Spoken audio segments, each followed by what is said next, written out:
Hello friends, एक बार फिर से आप सभी का मेरे यूट्यूब चैनल मैथमेटिकल जर्नी पर बहुत बहुत स्वागत है। दोस्तों, यहाँ पर हम सॉल्व करने वाले हैं उत्कृष्ट विद्यालय और मॉडल स्कूल प्रवेश परीक्षा का क्वेश्चन पेपर 2020 का, जो पिछले साल क्वेश्चन पेपर आया। और क्वेश्चन पेपर में गणित के जो क्वेश्चन पूछे गए, तो 20 क्वेश्चन हम इस वीडियो में कंप्लीट करेंगे। और प्रश्न पत्र का ये हमारा आखिरी वीडियो रहेगा। इसके पहले वाले वीडियो में मैं 2019, 2018, 2016, 2015 के क्वेश्चन पेपर को, गणित के क्वेश्चन पेपर को सॉल्व कर चुका हूं और उसके सारे टॉपिक में एक एक करके लिखवा चुका हूं। इसके बाद कंटिन्यू हम एक एक टॉपिक के वीडियो अपलोड करेंगे। कम समय बचा हुआ है और कम समय में हमको बहुत सारी मेहनत करना है, तो दोस्तों मेरे साथ बने रहिए। चैनल को सब्सक्राइब नहीं किया है तो प्लीज़ चैनल को सब्सक्राइब कीजिए, शेयर कीजिए, बेल आइकन दबाइए ताकि सारी नोटिफिकेशन आपके तक आसानी से पहुंच जाए। मैथ्स के अलावा बाकी सारी चीज़ों के वीडियो हम बहुत जल्द अपलोड करेंगे, तो आपको तैयारी करनी है, घर बैठे तैयारी करनी है, बहुत अच्छे से तैयारी करनी है और सही दिशा में तैयारी करना है। अगर कम समय में सही दिशा में अगर तैयारी की जाए तो हम आराम से हमारी मंजिल तक पहुंच जाएंगे। कम समय में हम हमारे टारगेट को पूरा कर लेंगे। 2020 का क्वेश्चन पेपर है मेरे पास और 2020 में पूछा क्या गया, इस पर हमको बात करना है। पहला क्वेश्चन दिया है 10.24 का वर्गमूल निकालना है। वर्गमूल निकालना है। अब इसको चाहे तो आप भाग विधि से सॉल्व कर लीजिए, चाहे इसको फैक्टराइजेशन मेथड से सॉल्व कर लीजिए, गुणनखंड विधि से सॉल्व कर लीजिए। हम इसको यहाँ पर सॉल्व करेंगे भाग विधि से। मैं पहले ही इसके पहले वाले वीडियो में इसके टॉपिक लिखवा चुका हूँ। वर्गमूल से एक क्वेश्चन डेफिनेटली पूछना ही पूछना है, तो वर्गमूल, स्क्वायर रूट के टॉपिक को हमको कंप्लीट करना है। इसको मैं भाग विधि से सॉल्व कर रहा हूँ। भाग विधि से सॉल्व करने के लिए पीछे से 2 2 के पेयर बनाए। फर्स्ट पेयर को सॉल्व करने के लिए ऐसा नंबर लेना है जिसका स्क्वायर 10 हो या लेस देन 10 हो, 10 हो या 10 से कम हो, ज्यादा नहीं चलेगा। तो अगर हम 1 लेते तो 1 का स्क्वायर 1 आता है, 2 लेंगे तो 2 का स्क्वायर 4 आएगा, 3 लेंगे तो 9 आएगा, 4 लेंगे तो 16, ज्यादा हो जाएगा। तो यहाँ पर हम नंबर क्या लेंगे, 3। यहाँ पर भी कितना लेंगे, 3 प्लस 3 जोड़ देंगे, 3 और 3 6, 3 दिया हो गया 9, माइनस करेंगे 10 में से 9 गया 1। यहाँ देखिए दशमलव आ गया, यहाँ भी दशमलव लगा दिया, ये उतारा 24। अब यहाँ से हमको एक नंबर लेना है। ऐसा नंबर लेंगे कि उसका उसी में मल्टीप्लाई करना है। लेट सपोज कि अगर हम 1 लेते हैं तो नंबर होगा 61, हमको मल्टीप्लाई करना है 1 से और कितना लेकर आना है, 121 लेकर आना है। हम लेंगे 2 तो हमको 2 से मल्टीप्लाई करना है, 2 2 4, 2 6 12। तो यहाँ पर हमने क्या ले लिया 2, यहाँ पर भी कितना ले लिया 2, तो 62 दूनी होता है 124, 2 को ऐड कर दिया, 2 और 2 4, ये 6, माइनस कर दिया, यहाँ पर आ गया 0। तो रूट में 10.24 इज इक्वल्स टू आ गया 3.2। 32 का वर्ग होता है 1024। अगर ये हमको पता होता तो डायरेक्ट हम 3.2 लिख सकते थे। 1 से लेकर 50 तक वर्ग याद करना है और वर्गमूल के टॉपिक को कंप्लीट करना है। अगला क्वेश्चन देखते हैं। यहाँ पर हम 1331 का घनमूल, 1331 का घनमूल मतलब क्यूब रूट ऑफ 1331। तो इसको देखिए, यहाँ पर हम ऐसा लिख सकते हैं 3 और 1331। डायरेक्ट ही पता होना चाहिए कि इसका घनमूल है 11। 1331 का घनमूल है 11, 11 का घन है 1331। अगर वो घनमूल पूछ रहा था तो रूट में हमने यहाँ पर 3 लिखा और 1331 लिखकर इसका आंसर लेकर आ गए। आंसर आ गया इसका 11। अगला क्वेश्चन इसका देखते हैं। इंपॉर्टेंट क्वेश्चन है, इजी क्वेश्चन है, सारी चीजें हम एक एक करके क्लियर करेंगे। यहाँ पर उसने हमको एक फिगर बनाकर दिया, आकृति बनाकर दी है और बोला है कि आयत है। आयत बनाने के बाद उसने डायगोनल बनाए, एक डायगोनल ये, दूसरा डायगोनल ये। यहाँ पर एक पॉइंट, ये 4x और ये वाला दिया है 40। अब चीजें पता होनी चाहिए। यहाँ पर 4x दिया है, यहाँ पर 40 और नीचे ऑप्शन दिए और ऑप्शन में पूछ रहा है कि x की वैल्यू कितनी होगी। तो हमको पता होना चाहिए आयत की properties, opposite sides are equal, diagonals are equal and bisect each other. विकर्ण बराबर होते हैं आयत के और आमने सामने की भुजाएं बराबर होती है। लंबाई चौड़ाई, आयत का क्षेत्रफल लंबाई गुणे चौड़ाई होता है और उसका परिमाप 2 कोष्ठक में लंबाई धन चौड़ाई होता है। ठीक है, देखिए अब यहाँ पर देखिए हमको ये पता है कि जो विकर्ण है एक दूसरे को समद्विभाजित करते हैं। तो ये 4x किसके बराबर होगा, 40 के बराबर। इजी क्वेश्चन है, लॉजिक लगाइए। आयत दिया है, विकर्ण के बारे में बोला है, 4x इक्वल 40 हो जाएगा। ये सेम है, जहां पर ये विकर्ण एक दूसरे को प्रतिच्छेद कर रहे हैं तो 2 बराबर भागों में प्रतिच्छेद कर रहे हैं। x इक्वल कितना हो जाएगा 40/4, इससे इसको कैंसिल कर दिया 10 time, x is equals to आ गया हमारे पास 10। ये था इसका थर्ड क्वेश्चन, आंसर आया 10। अगला क्वेश्चन देखते हैं इसका। 5000 रुपए पर 10% वार्षिक दर से 2 वर्ष का चक्रवृद्धि ब्याज। चक्रवृद्धि ब्याज याद करना है। वीडियो को पूरा कंप्लीट कीजिए। इसके पहले हमने जितने वीडियो कंप्लीट किए हैं, जो पुराने पेपर के लास्ट ईयर के जितने क्वेश्चन पूछे गए, इसके पहले के जितने वर्षों के पेपर पूछे गए, 2015, 16, 17, 18, 19, यहाँ तक कि 20 भी हम कंप्लीट कर रहे हैं। तो इसमें जो क्वेश्चन पूछे हैं ना, इसको आप बहुत अच्छे से देखिए। जो टॉपिक बार बार रिपीट होता है ना, उसको बहुत अच्छे से देखना है और उनके क्वेश्चन को सॉल्व करना है। सीआई का किसी में फॉर्मूला पूछा है, किसी में डायरेक्ट उसने क्या पूछा है, उससे क्वेश्चन पूछा है। तो सीआई का जो फॉर्मूला होता है वो होता है P square bracket 1 plus R upon 100 पूरे की पावर n माइनस 1। यहां पर वो सी आई ही फाइंड करने के लिए बोल रहा है और पी देकर रखा है उसने प्रिंसिपल 5,000 रुपए, दर आर देकर रखी उसने 10% और समय n बराबर दिया है 2 वर्ष। चक्रवृद्धि ब्याज ये सूत्र है। अब चक्रवृद्धि ब्याज का सूत्र लगा है, सूत्र पता होना चाहिए और यहां पर हम वैल्यू पुट कर देंगे। तो देखिए सी आई इक्वल पी की जगह पर हम रख देंगे 5,000 square bracket small bracket 1 plus R की जगह पर 10/100 पूरे की घात 2 माइनस 1 और ब्रैकेट क्लोज। ये 0 से ये 0 कैंसिल। सी आई इक्वल ये आ गया 5,000, 10 एकम 10 और 11/10 पूरे की घात 2 minus 1 bracket close. C I equal ये आ जाएगा 5,000, 11/10 की घात 2 ये हो जाएगा हमारे पास 121/10 माइनस 1। यहाँ पर सॉल्व कर लेंगे इसको, ये हो जाएगा यहीं से सी आई इक्वल 5,000, दोनों का एलसीएम यहाँ पर ये 100 है, दोनों का एलसीएम आया 100, 121 माइनस ये हो जाएगा 100। यहाँ पर सॉल्व कर लेते हैं हम। सी आई इक्वल ये 5,000, 5,000, 121 में से 100 जाएगा तो ये बच जाएगा 21/100, 2 0 से 2 0 कैंसिल। सी आई बराबर 5 एकम 5, 5 दूनी 10 और ये वाला 0 तो 1050 रुपए इसके ऑप्शन दिए हुए। सेकंड वाला ऑप्शन सही है हमारा 1050 रुपए। क्वेश्चन समझिए, सीआई निकालना था, प्रिंसिपल दिया है, रेट दिया है, एन दिया है 2 वर्ष। तो अब हमको जब सीआई निकालना है तो हमने सीआई का फॉर्मूला लगाया। फॉर्मूला याद कीजिए, सीआई चक्रवृद्धि ब्याज पी ब्रैकेट में 1 प्लस आर अपॉन 100 पूरे की power n minus 1 bracket close. ये था सीआई का फॉर्मूला और सीआई की फॉर्मूले से हमने सीआई निकाला। इतना टाइम वहां पर होना चाहिए हमारे पास, क्योंकि जो क्वेश्चन ज्यादा इजी है वहां से समय बचाइए और जहां हमको पता है कि क्वेश्चन में हमको टाइम लगेगा, इसको हमको सॉल्व करके देखना पड़ेगा, तो वाला समय उठाकर वहां पर दे दीजिए। टाइम मैनेजमेंट के हिसाब से हम 20 क्वेश्चन को आराम से 10 से 15 मिनट में सॉल्व कर सकते हैं। अगला क्वेश्चन देखते हैं इसका। तो हर एक टॉपिक को बहुत अच्छे से आप नोट कीजिए। चक्रवृद्धि ब्याज वाले क्वेश्चन हमको पढ़ना ही पढ़ना है, वर्गमूल हमको पढ़ना ही पढ़ना है, घनमूल के क्वेश्चन हमको पढ़ना है, आयत वाले क्वेश्चन, जितनी भी आकृति वाले क्वेश्चन है, चतुर्भुज वाले क्वेश्चन है, वो हमको पढ़ना है। अगला क्वेश्चन देखिए, इसका अगला क्वेश्चन देकर रखा है ए क्यूब प्लस बी क्यूब। तो देखिए ये आइडेंटिटी है। बीजी सर्वसमीका वाले जितने क्वेश्चन, जितनी आइडेंटिटी होगी क्यूब वाली, स्क्वायर वाली, वो हमको याद रखना है। अब देखिए a cube plus b cube, मेरे को पता है a plus b, A square minus A b plus b square. अब हमको पता है यहां तक तो ठीक है, लेकिन अगर याद नहीं होता तो क्या करते, 4 ऑप्शन दिए, चारों ऑप्शन में जो भी ऑप्शन दिए सबका मल्टीप्लाई करके देखते। मल्टीप्लाई करने के बाद जो भी आंसर आता वो किसके इक्वल होता, ए क्यूब प्लस बी क्यूब के इक्वल। तो जिससे ए क्यूब प्लस बी क्यूब आता वो हमारा आंसर होता। तो यहां पर हमको देखना है, यहां पर हम देखिए मल्टीप्लाई कर लेते, ए का multiply a square minus A b plus b square, plus b का multiply a square minus A b plus b square. A का मल्टीप्लाई ए में ए क्यूब, ए का मल्टीप्लाई इसमें minus A square B, A का multiply B में A B square, B का multiply इसमें B A square minus A B square और ये हो जाएगा हमारे पास बी क्यूब। कैंसिल जो हो रहा है उसको कैंसिल कर दीजिए, a square b cancel, a B square और ए बी स्क्वायर कैंसिल, बचा क्या, a cube plus b cube. तो देखिए इसका प्रसारित रूप ये है जो इस 4 ऑप्शन में से एक है। अगला क्वेश्चन देखेंगे। अगला क्वेश्चन जो है उसका टॉपिक है linear equation in one variable, एक चर वाले रैखिक समीकरण का हल। क्वेश्चन देखिए, क्वेश्चन देकर रखा है 3x plus 4/2 minus 6x equal minus 2/5 और find the value of x। x का मान निकालना है।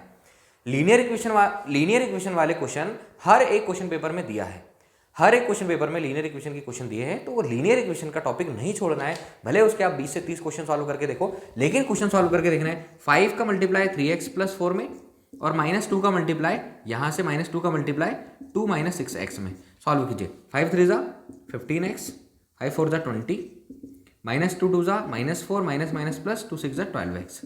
अब देखिए ट्रांसफर कर दीजिए, ये इधर सॉल्व होगा, ये इधर सॉल्व होगा, तो 15x माइनस 12x इक्वल -4, 20 उधर जाएगा -20।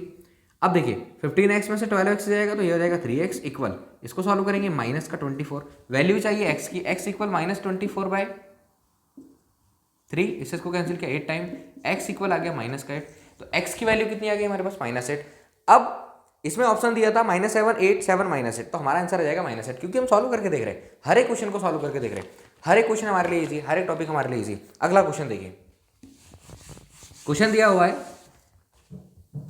1 1 1 1 1 1 2 3 4 5, इसका स्क्वायर, इसका मान ज्ञात कीजिए। दोस्तों मल्टीप्लाई कीजिएगा, आंसर मिल जाएगा। 1 1 1 1 5 टाइम लिखा है, तो दोनों को 5 टाइम लिखकर मल्टीप्लाई करना है, तो इसका आंसर आ जाएगा हमारे पास 1 2 3 4 5 4 3 2। आप मल्टीप्लाई कीजिएगा, यहाँ पर आपको इसका आंसर मिल जाएगा 1 2 3 4 5 4 3 2 1, ये इसका आंसर है 1 1 1 1 1 स्क्वायर, तो घात 2 लिखा हुआ है, 2 बार लिखकर गुणा कर देगा, इसका आंसर आ जाएगा। अगला क्वेश्चन देखिए, जो अगला क्वेश्चन इसमें पूछा है, अगला क्वेश्चन समांतर चतुर्भुज के विपरीत कोण, समांतर चतुर्भुज पैरेललोग्राम, ये समांतर चतुर्भुज, इसके विपरीत कोण बराबर होते हैं। प्रॉपर्टीज याद करना है, समांतर चतुर्भुज की प्रॉपर्टीज याद करना है। समांतर चतुर्भुज में सम्मुख कोण बराबर होते हैं, आमने सामने की भुजा बराबर होती है प्लस समांतर होती है, तो गुणधर्म जितने क्वाड्रिलेटरल्स होंगे सबके गुणधर्म, सबकी क्वालिटी, सबके फॉर्मूले हम याद करेंगे तो हमारा एक क्वेश्चन यहाँ से आराम से बन जाएगा। अगला क्वेश्चन देखते हैं, यहाँ से अगला क्वेश्चन दिया है इसने, ये क्वाड्रिलेटरल दिया है, इसको समलंब चतुर्भुज बोलेंगे। समलंब चतुर्भुज एक ऐसा चतुर्भुज है जिसमें भुजाओं के युग्म में से कम एक भुजा का युग्म आपस में समांतर हो, वो समलंब चतुर्भुज कहलाएगा। और आकृति कुछ ऐसी ही दिख रही है, ये दिया है 50, ये दिया है 130, ये दिया है 120 और ये दिया है x। हम जानते हैं चतुर्भुज के चारों कोणों का योग 360 अंश होता है, चतुर्भुज के चारों कोणों का योग 360 अंश होता है। अब यहाँ पर कोई नेम नहीं दिया हुआ है, हम सबको ऐड कर देंगे, 5 + 130 सॉरी 50 + 130 + 120 + x इक्वल कितना हो जाएगा 360।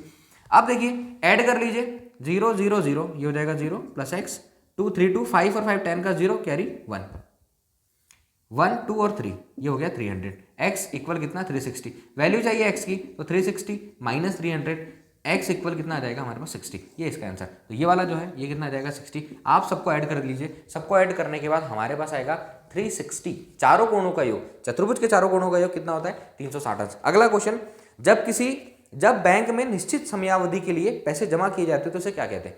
बैंक में अगर हम किसी फिक्स टाइम के लिए हम पैसा जमा करते हैं तो उसको बोलते हैं फिक्स डिपॉजिट अकाउंट, मतलब कि सावधि जमा खाता, ये हमारा इसका आंसर है। अगला क्वेश्चन,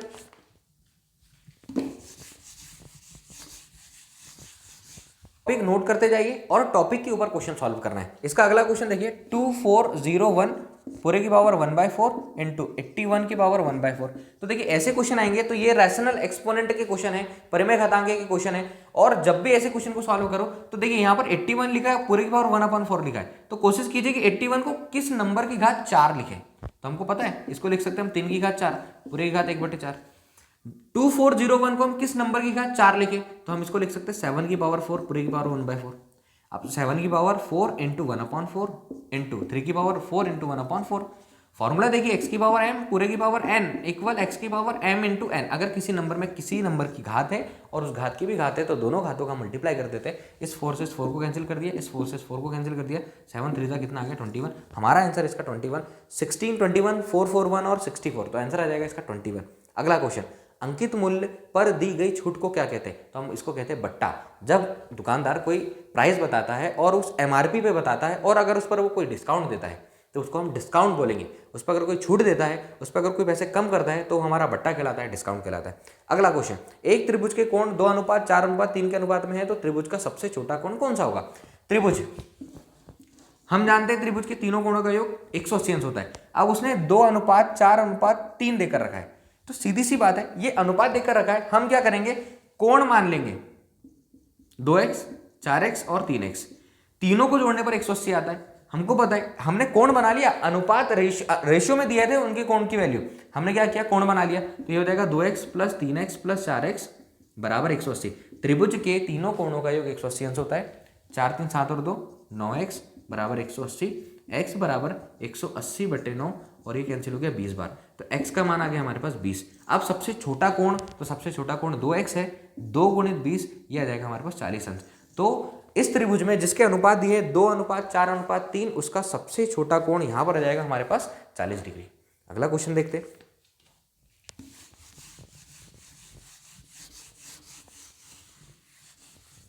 अगला क्वेश्चन, ऐसे क्वेश्चन भी हम इसके पहले वाले पुराने क्वेश्चन पेपर को जब हमने सॉल्व किया तो उसमें हम सॉल्व कर चुके। 5 सेंटीमीटर त्रिज्या वाले वृत्त के केंद्र से उसकी एक जीवा तक रेखाखंड 4 सेंटीमीटर का है, तो जीवा की माप ज्ञात कीजिए। देखिए वृत्त की बात हुई है, हमको यहाँ पर एक समकोण त्रिभुज बनाना है, वृत्त की त्रिज्या दी है 5 सेंटीमीटर और इसकी जीवा तक रेखाखंड 4 सेंटीमीटर जाता है। एक जीवा बना ली, इसकी जीवा तक रेखाखंड जाता है 4 सेंटीमीटर तक। वो बोल रहा है जीवा की लंबाई ज्ञात कीजिए, ये जीवा की लंबाई ज्ञात कीजिए, इसको हम ओ मान लेंगे, ये हो जाएगा ए, ये हो जाएगा बी और ये हो जाएगा सी।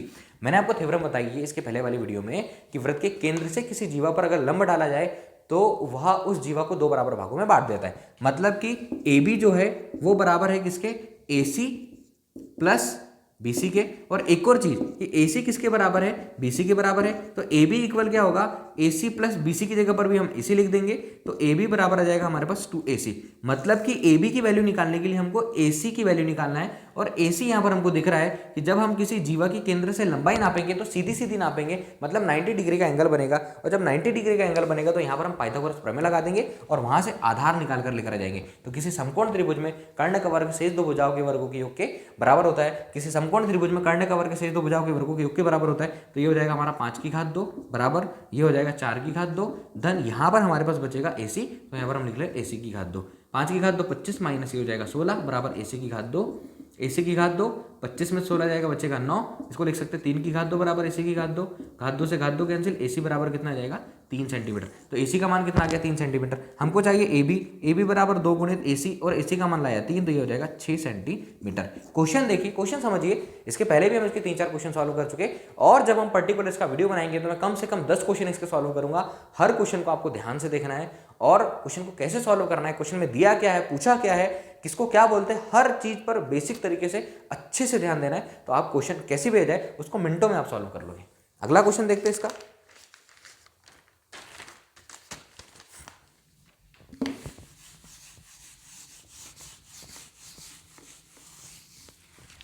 अगला क्वेश्चन दे रहा है, एक व्यापारी अपने सामान की खरीद कीमत से 25% बढ़ाकर अंकित करता है। अब देखिए, ये सामान है, कोई वस्तु है, ठीक है। अब वस्तु है, वो कर क्या रहा है कि कोई वस्तु क्रय करके लेकर आ रहा है। कितने में लेकर आ रहा है ये नहीं बताया, लेकिन वो बोल रहा है जितने में भी लेकर आ रहा है उससे 25% बढ़ाकर इस पर MRP लिख रहा है, MRP लिख रहा है। तो हम मान लेते हैं कि जो क्रय मूल्य है वो है X रुपए, ठीक है। अब X रुपए पर 25% बढ़ाकर वो क्या कर रहा है, इस पर MRP लिख रहा है। तो हम 25% निकालेंगे, X का 25%, X गुणित 25 गुणित 1/100, 25 से कैंसिल हो गया ये 4 बार, तो ये हो गया हमारे पास X/4। X का 25% X/4 आ रहा है। अब वो क्या कर रहा है, इस पर बढ़ाकर इस पर MRP लिख रहा है। MRP क्या जाएगा, MRP आएगा X तो है और इसका 25% बढ़ा दिया तो X + 4। MRP देखिए क्या जाएगा, यह आ जाएगा 4x + x, ये आ जाएगा 5x + 4। ये MRP आया। इतना किया, समझिए क्वेश्चन को। क्रय मूल्य पे वो जो ला रहा है, जिस भी मूल्य पर वो वस्तु को ला रहा है, ये वस्तु हमने मान ली। अब वो जितने में ला रहा है उस पर 25% बढ़ा रहा है। 25% निकाला पहले हमने, तो 25% कितना आया, X + 4, और उतना इसमें जोड़कर इसका MRP तय कर रहा है। तो इसका MRP कितना है, 5x + 4। अब वो बोल के रहा है कि इस पर वो छूट दे रहा है, मतलब डिस्काउंट दे रहा है, वो डिस्काउंट दे रहा है 12.5% और बेच दे रहा है। विक्रय मूल्य कितना, 875 रुपए, 875 रुपए में बेच दे रहा है वो। अंकित मूल्य MRP 5x/4, 12.5% का डिस्काउंट दे रहा है, 875 रुपए में बेच दे रहा है। तो बोला बताइए कि उसने खरीद कर कितने में लेकर आया था। हमको X की वैल्यू लेकर आना है जो हमने माना है। तो हम यहाँ पर फॉर्मूला लगाएंगे अंकित मूल्य का फॉर्मूला लगाएंगे। अंकित मूल्य का फॉर्मूला विक्रय मूल्य गुणित 100/100 माइनस बट्टा प्रतिशत। ये अंकित मूल्य का सूत्र है। अंकित मूल्य का सूत्र याद कर लीजिए, विक्रय मूल्य गुणित 100/100 माइनस बट्टा प्रतिशत। अब देखिए, अंकित मूल्य तो है हमारे पास 5x/4, विक्रय मूल्य कितना है हमारे पास, विक्रय मूल्य दिया है 875 गुणित यहाँ पर कितना 100 माइनस बट्टा प्रतिशत 12.5। तो 5x/4 बराबर 875 गुणित 100 में से 12.5 को घटाएंगे तो आ जाएगा 87.5। अब देखिए 5x/4 सेम दिख रहा है, तो हम क्या करेंगे, इसका डेसिमल हटाएंगे गुणित 100। इसका नीचे वाले का डेसिमल हटाया तो ऊपर 10 से गुणा हो गया, बटे कितना 875। अब यहाँ पर आगे सॉल्व करते देखिए, 875 से 875 हो गया कैंसिल। हमको x की वैल्यू लेकर आना है। अब x की वैल्यू के लिए हम क्या करेंगे, 5x को यहाँ छोड़ा हमने, ये 100 गुणित 10 करने पर 1000, ये वाला 4 इधर आ जाएगा, तो ये हो गया 4। हमको वैल्यू चाहिए x की, तो x इक्वल कितना हो जाएगा हमारे पास 1000 गुणित 4/5। 5 से इसको कैंसिल किया हमने 200 बार, और 200 का गुणा 4 में कर दिया, तो आ गया हमारे पास 800 रुपए। अब देखिए क्वेश्चन को सीधा सीधा समझिए। क्रय मूल्य हमने माना था x, और यहां पर हम x का मान लेकर आए 800 में लेकर आया, 12.5% की छूट दी और 875 रुपए में बेच दिया। फिर से सुनो, 800 में लेकर आया, 800 का 25% बढ़ाकर इस पर MRP बताया, 25% बढ़ाकर एमआरपी बताया, 12.5% का डिस्काउंट दिया और 875 रुपए में बेच दिया। अभी भी फायदे में, वो 800 में लेकर आए, 875 में बेचा, 75 रुपए फायदे में है। तो ऐसा इस क्वेश्चन को सॉल्व करना है, क्वेश्चन को समझना है। एक बार दिमाग लगाइए क्वेश्चन पर और क्वेश्चन को बहुत आसान बनाकर उसको सॉल्व कीजिए। अगला क्वेश्चन देखते हैं इसका। इसको आप लिख सकते हैं। क्वेश्चन में को फिर से बोल देता हूं। एक व्यापारी अपने सामान की कीमत खरीद की कीमत से 25% बढ़ाकर अंकित करता है तथा अंकित मूल्य पर 12.5% की छूट देता है। यदि वह एक सामान 875 रुपए में बेचता है तो सामान के खरीद की कीमत क्या होगी। देखिए ये इसका सॉल्यूशन है, आप इसको समझिए। अगला क्वेश्चन इसका सॉल्व करते हैं।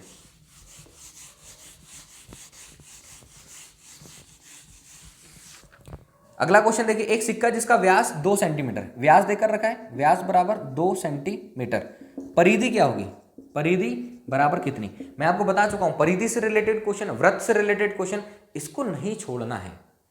वृत्त से रिलेटेड क्वेश्चन, वृत्त की परिधि का सूत्र क्या होता है, वृत्त का क्षेत्रफल क्या होता है, व्यास क्या होता है, त्रिज्या क्या होती है, जीवा क्या होती है, ये सारी चीजें पता होगी तो 2 से 3 क्वेश्चन कंपलसरी बनना ही बनना है। परिधि का सूत्र होता है, परिधि बराबर होता है 2 पाई आर। व्यास है, त्रिज्या की जरूरत पड़ेगी, त्रिज्या बराबर क्या होता है, व्यास बटे 2, और व्यास बराबर क्या होगा, व्यास बराबर 2 गुणित त्रिज्या, व्यास बराबर 2 गुणित त्रिज्या। तो 2r लिख सकते हैं इसको अपन, 2r, मतलब कि ये जो व्यास दिया है ना, ये 2r दिया है, तो 2r की जगह पर हम खाली 2 लिख सकते हैं, इस 2r की जगह पर हम 2 लिख सकते हैं। तो आंसर आ गया हमारा 2 पाई।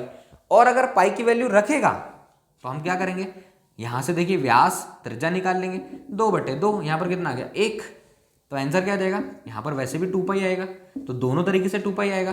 पाई की वैल्यू रखेगा तो क्या हो जाएगा, 2 इंटू पाई की जगह पर हम कितना रख देंगे, 22/7, ये हो जाएगा हमारा 44/7। इसमें कोई डाउट नहीं है, ये हमारा आंसर 44/7। या पाई का मान रखेंगे तो 44/7, पाई का मान नहीं रखेंगे तो हमारा आंसर आ जाएगा 2 पाई, ये इसका आंसर। अगला क्वेश्चन देखिए, अगला क्वेश्चन दे रहा है, किसी वृत्त के अंतर्गत स्थित एक समषटभुज 6 भुजाओं का, जिसकी समान भुजा है, 6 भुजाओं से मिलकर बना समषटभुज है, वृत्त के अंतर्गत स्थित है, अंदर स्थित है, प्रत्येक भुजा उसके केंद्र पर कितना कोण अंतरित करेगी, उसकी माप कितनी होगी। अब समषटभुज है मतलब हम क्या करेंगे, 360 में किससे भाग देंगे, 6 से। हमको पता है वृत्त के संपूर्ण कोण का 360, और कोई भी भुजा वाला पॉलीगॉन हो वो क्या करने वाला है, 360 अंश का कोण ही बनाएगा। टोटल अगर उसका एंगल नापेंगे हम तो 360 होने वाला है, तो 360 में हम 6 से भाग दे देंगे, ये हो जाएगा 6 6 36 और 60, मतलब कि समषटभुज उसके केंद्र पर 60 अंश का कोण बनाएगा। समषटभुज वृत्त के केंद्र पर जो एक चतुर्भुज, एक समषटभुज बना हुआ है वृत्त के अंदर, वो 60 अंश का कोण बनाएगा। अगला क्वेश्चन इसका देखते हैं, 2-4 क्वेश्चन बचे हुए। क्वेश्चन बहुत ईजी है, हर क्वेश्चन को समझिए। अगला क्वेश्चन देकर रखा है, यदि एक तिर्यक रेखा 2 समांतर रेखाओं को काटती है तो उनके संगत कोण होते हैं, संगत कोण बराबर होते हैं, संगत कोण बराबर होते हैं। तो ये समांतर रेखा है, कोई तिर्यक रेखा काटती है तो ये संगत कोण, ये वाला संगत कोण, ठीक है, ये वाला संगत कोण, ये वाला संगत कोण, तो संगत कोण आपस में बराबर होते हैं। संगत कोणों को आप बना लीजिए, ये बराबर होते हैं, याद रखने वाली चीज है। अगला क्वेश्चन इसका, अगला क्वेश्चन देखिए इसका। अगला क्वेश्चन देकर रखा है, a⁴ इंटू a⁴ का मान। बहुत ईजी है, जरूरत से ज्यादा ईजी है। a⁴ और a⁴ का मान, तो देखिए बेस से में पावर ऐड हो जाएगी, a⁴ + 3 लिखेंगे और a कितना आ जाएगा 7, तो 4 और 3 को जोड़ेंगे तो कितना हो जाएगा 7। बेस से में पावर ऐड हो जाती है, बेस से में पावर ऐड हो जाती है। अगर आधार बराबर है तो घातें आपस में जुड़ जाएगी। इसके बाद देखेंगे इसका आखिरी क्वेश्चन, 2020 के क्वेश्चन पेपर का लास्ट क्वेश्चन देखिए, थोड़ा सा लेंथी करेंगे इसको हम। 7x² + 48xy - 7y²। देखिए गुणनखंड करना, किसी फैक्टर के गुणनखंड करना ये तो इजी है, लेकिन कभी कभी ऐसा होता है, क्वेश्चन ऐसा पूछ लेता है कि उसके गुणनखंड करना थोड़ा सा कठिन हो जाता है, तो ज़्यादा दिमाग नहीं लगाना है। अगर समय कम हो तो ज़्यादा दिमाग नहीं लगाना, ऑप्शन उठाना, x + 7y पहला और 7x - y। मल्टीप्लाई करते आता है तो फटाफट मल्टीप्लाई करके देख लेना। इसका मल्टीप्लाई करने पर अगर ये आ रहा है तो उसको आंसर बताकर हट जाना वहां से। लेकिन सबसे पहले हमको देखना पड़ेगा कि इनको मल्टीप्लाई कैसे करना है। मैं एक बार रिपीट कर देता हूं कि अगर कभी ऐसी कंडीशन आ जाए कि हमको फैक्टराइज करते नहीं बने, ऐसे क्वेश्चन समझ में नहीं आए, तो हमको करना ये है कि सारे ऑप्शन का मल्टीप्लाई करके देख लेना। अगर समय बचा है तो, नहीं तो इसको ही सॉल्व करना है हमको। तो देखिए x का मल्टीप्लाई 7x में 7x², x का y में -xy, 7y का 7x में 49xy, और 7y का इसमें करेंगे तो माइनस हो जाएगा 7y²। तो 7x², इसको सॉल्व करेंगे तो यह आ जाएगा प्लस में 48xy - 7y²। पहले ही ऑप्शन का मल्टीप्लाई करने पर हमारे पास ये आंसर आ गया, तो हमारा फर्स्ट वाला ही सही है, दूसरा तीसरा चौथा देखना ही नहीं पड़ेगा। तो ये था 2020 के टोटल 20 क्वेश्चन जिसको हमने एक एक करके सॉल्व किए। दोस्तों कम समय बचा है, बार बार मैं इसी चीज़ को रिपीट कर रहा हूँ, कम समय बचा है और कम समय में हम उत्कृष्ट विद्यालय प्रवेश परीक्षा 2020-2021 के लिए पूरी तैयारी ऑनलाइन यूट्यूब चैनल के माध्यम से करें। दोस्तों चैनल सब्सक्राइब कीजिए, शेयर कीजिए ताकि सभी तक ये चीज़ें पहुँच जाए। हमने 2015, 2016, 17, 18, 19 और 20 इतने क्वेश्चन पेपर के क्वेश्चन को, गणित के क्वेश्चन को सॉल्व किया, उसके टॉपिक लिखे। अब मैं पर्टिकुलर हर एक टॉपिक का एक नया वीडियो बनाऊंगा ताकि आप उसको अच्छे से समझ सकें। और हिंदी, इंग्लिश, जीके, पर्यावरण, एनवायरनमेंट के क्वेश्चन, जनरल नॉलेज के क्वेश्चन, सारे क्वेश्चन, हिंदी के क्वेश्चन, सारे क्वेश्चन के नोट्स और अच्छे से समझाकर आपको मैं 20 तारीख से पहले पहले दूंगा। सारे क्वेश्चन को समझाकर मैं वीडियो को अपलोड करूंगा। कम समय में तैयारी करना है तो अगर अंदर से इच्छा होगी पूरी तैयारी करने की तो स्थिति कैसी भी होगी हम अपनी मंजिल पर पहुंच जाएंगे। तो हमको टाइम नहीं लगेगा तैयारी करने में। बेझिझक तैयारी कीजिए, बहुत अच्छे से तैयारी कीजिए। अगर एग्जाम देना है तो तैयारी करके एग्जाम देकर एग्जाम देने जाना, बिना तैयारी के एग्जाम नहीं देने जाना। अगर बिना तैयारी के एग्जाम देने जाओगे तो सिर्फ टाइम पास होगा और कुछ भी नहीं होगा। तो अगर थोड़ा भी समय बचा है तो थोड़े समय में मेहनत करके एग्जाम देने जाइए, अपने एग्जाम को पूरा कीजिए। भले समय कम हो, लक्ष्य बड़ा हो, उससे कोई मतलब नहीं है। अगर अंदर से इच्छा लक्ष्य को पाने की है तो हम आसानी से हमारे लक्ष्य तक पहुंच जाएंगे। परिस्थितियां हमारे रास्ते में नहीं आती है, सिर्फ हमारी मेहनत हमको उस जगह पर पहुंचाती है। परिस्थितियों को देखकर डरना नहीं है, सिर्फ मंजिल पर नजर रखना है। समय कितना भी हो, जुनून आपको वहां तक पहुंचाएगा। अगले वीडियो में एक बार फिर से मिलेंगे सारे डाउट के साथ। अगर किसी प्रकार का डाउट होता तो कमेंट करके जरूर बताइए ताकि मैं उन चीज़ों को क्लियर कर सकूं। अगले वीडियो में फिर से मिलते हैं एक नए वीडियो के साथ। तब तक के लिए थैंक यू फ्रेंड्स।